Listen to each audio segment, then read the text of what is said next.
کہ اللہ رب العزت کی جو رضا ہے، دائمی رضا، اللہ رب العزت کی جو اہل جنت کو جنت کے اندر سب سے آخر میں جا کر ملنی ہے، اللہ رب العزت صحابہ کرام رضوان اللہ علیہم اجمعین کو دنیا ہی کے اندر دے چکے ہیں۔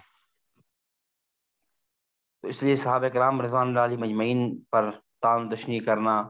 یا ان کے بارے میں جرح ادا کرنا، یا عام طور پہ بعض لوگ جو ہے تاریخی روایات پیش کر رہے ہوتے ہیں کہ جی تاریخ کی فلاں کتاب میں یہ لکھا ہے، فلاں میں یہ لکھا ہے، تو اس حوالے سے یاد رکھیں کہ صحابہ کرام، حضرت ساجی دامت برکاتہم فرمایا کرتے ہیں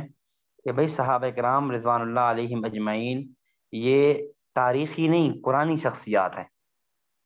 اگر یہ اصول یاد رہ جائے تو صحابہ کرام پہ ہونے والے تمام اعتراضات ختم ہو سکتے ہیں۔ صحابہ کرام رضوان اللہ علیہم اجمعین یہ تاریخی نہیں بلکہ قرآنی شخصیات ہیں۔ یہ وہ مقدس جماعت ہے جس کے بارے میں اللہ رب العزت نے جنت کی بشارت دی ہے، اور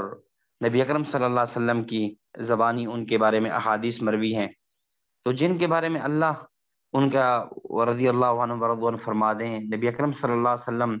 اور ان کے فضائل و مناقب بیان کر دیں، اب کوئی آدمی یہ کہے کہ جی ان سے یہ ہوا تھا، فلاں ہوا تھا، یہ ہوا تھا، تو یہ ساری باتیں یعنی لا یعنی ہیں۔